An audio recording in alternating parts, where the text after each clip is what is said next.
ബഷീർ ബഷിയും കുടുംബവും സോഷ്യൽ മീഡിയയിൽ സജീവമാണ്. പ്രണയത്തെക്കുറിച്ചും വിവാഹത്തെക്കുറിച്ചും വിവാഹം ചെയ്തതുമായുള്ള തുറന്നു പറച്ചിലുകൾ എല്ലാം വൈറലായിട്ടുണ്ടായിരുന്നു.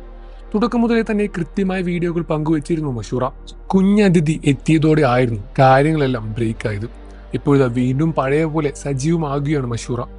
ജ്വല്ലറിയിലും ഡ്രസ് ബിസിനസ്സുമായി സജീവമാണ് മഷൂറയും സുഹാനയും. അതും ഞാൻ രണ്ടുപേർക്കുമായി ഏൽപ്പിച്ചതാണ്. അവരത് കൃത്യമായി ചെയ്യുന്നുണ്ട് എന്ന് ബഷീർ സാക്ഷ്യപ്പെടുത്തുകയായിരുന്നു. ഇപ്പോഴത്തെ സുഹാനയ്ക്ക് സർപ്രൈസ് നൽകിയിട്ടുണ്ടെന്ന് പറഞ്ഞിട്ടുള്ള വീഡിയോ സോഷ്യൽ മീഡിയയിൽ വൈറലായിട്ടുണ്ടായിരുന്നു. കുറച്ചധികം പരിപാടികൾ വരുന്നുണ്ട്. അതിനെല്ലാം വേണ്ടിയാണ് ഇത്രയും ഡ്രസ്സുകൾ എടുത്തത്. ഇതൊന്നും ഇപ്പോൾ കാണിക്കുന്നില്ലെന്നും ഇവർ പറഞ്ഞിരുന്നു.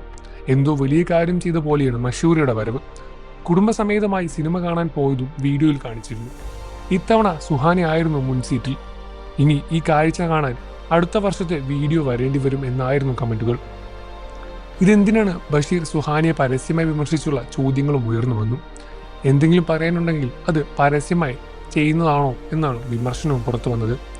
സുഹാനിയെ പോലെ ഗതികെട്ട ജീവിതം വേറെ ആർക്കും കൊടുക്കല്ലേ ദൈവത്തിനായിരുന്നു ഒരാൾ കമന്റ് ചെയ്തത്. ഡബിൾ ചെയിൻ വന്നാൽ എന്താണ് കുഴപ്പം? എന്തിനാണ് ബോഡി ഷേമിങ്? നിങ്ങൾക്കറിയില്ലേ അത് എത്രത്തോളം അവളെ ബാധിക്കുമെന്ന്? ആ മക്കൾ എത്ര പക്വതയോടെയാണ് പെരുമാറിയത്.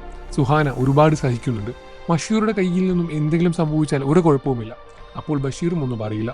സോനുവിൻ്റെ എന്തെങ്കിലും കാര്യമുണ്ടെങ്കിൽ ഒരു 100 കുറ്റം എടുത്ത് പറയുന്നത് കേൾക്കാം. സുഹാന എന്ന് വിളിക്കുന്നത് തന്നെ പരിഹാസമായോടെയാണ്. ഇത്തരത്തിലുള്ള ഒരുപാട് കമന്റുകളും മോശം കമന്റുകളും ആ വീഡിയോയ്ക്ക് താഴെ വന്നു. എന്നാൽ യഥാർത്ഥത്തിൽ അങ്ങനെയാണോ കാര്യങ്ങളെന്ന് ചോദിച്ചാൽ അവർക്ക് മാത്രമേ അറിയൂ. അവർ തമ്മിൽ വളരെ സൗഹൃദത്തിലാണെന്നും നല്ല രൂപത്തിലാണ് ജീവിതവും മുന്നോട്ട് കൊണ്ടുപോകുന്നതെന്നും കുറേ പേർക്കറിയാം. എന്നിരുന്നാലും ഇത്തരം നെഗറ്റീവ് കമന്റുകൾ പറയുന്ന ഒരുപാട് ആളുകളുമുണ്ട്. നിങ്ങൾക്ക് ബഷീർ ഇഷ്ടമാണെന്ന കാര്യം വീഡിയോയ്ക്ക് താഴെ കമന്റ് ചെയ്ത് പറയുക. വാർത്തകളും വിശേഷം എത്രയും പെട്ടെന്ന് അറിയാൻ നമ്മുടെ വീഡിയോ ഒന്ന് ലൈക്ക് ചെയ്ത് ചാനൽ സബ്സ്ക്രൈബ് ചെയ്ത് സപ്പോർട്ട് ചെയ്യണം ഫ്രണ്ട്സ്.